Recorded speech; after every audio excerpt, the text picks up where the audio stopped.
Did you hear how a single phone call shattered the calm of the royal summer? Rosie Roche was only 20, brilliant and fearless.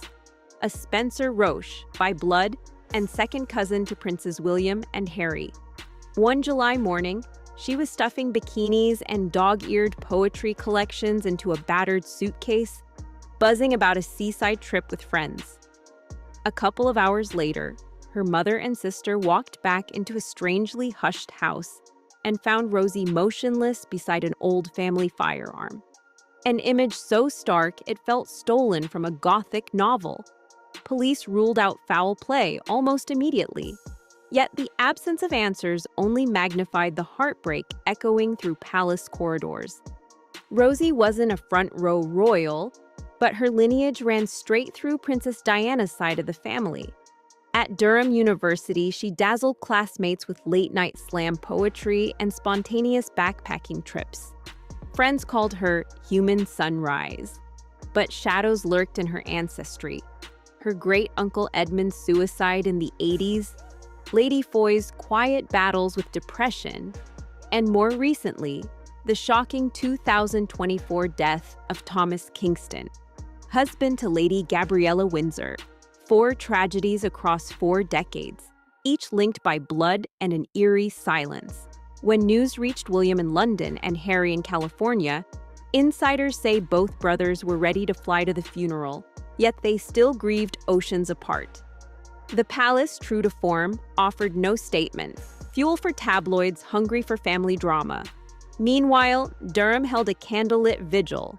Classmates recited Rosie's favorite lines about fairy tales hiding generational pain. Reporters camped outside her family's Wiltshire home, snapping pictures of white roses draped over the gate, while neighbors whispered that privilege could never shield a fragile heart. The coroner opened an inquiry, then postponed full findings until late October, leaving a cavern of speculation.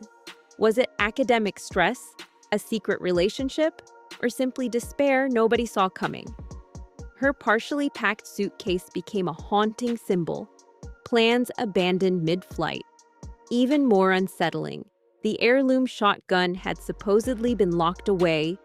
Detectives now pore over forensic details to trace who last handled the key.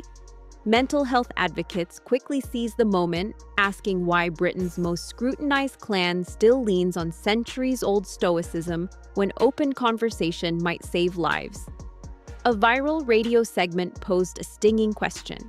If someone with unlimited resources felt cornered, what hope is there for everyone else? Yet behind palace walls, grief stayed private. Staff recall King Charles halting a briefing, closing his eyes in silent prayer. William at a veterans gala blinking back tears. Harry surfing dawn waves because salt water is his therapy. As summer rolls toward autumn, the royal narrative machine will throttle down. But Rosie's story won't be filed away so neatly. Her last essay, on the emotional toll of inherited fame, will soon be published to fund campus counseling. Her poems, once whispered under dorm fairy lights, will headline mental health fundraisers. And somewhere in the Windsor-Spencer family archives, a pattern of bright spirits snuffed out too soon will stare back like an accusation. When October's inquest finally delivers its verdict, reporters will record every sterile detail, but no document can capture the split-second decision that ended Rosie's life. The real legacy lies in what we do next. Ask harder questions, speak louder when silence feels safer.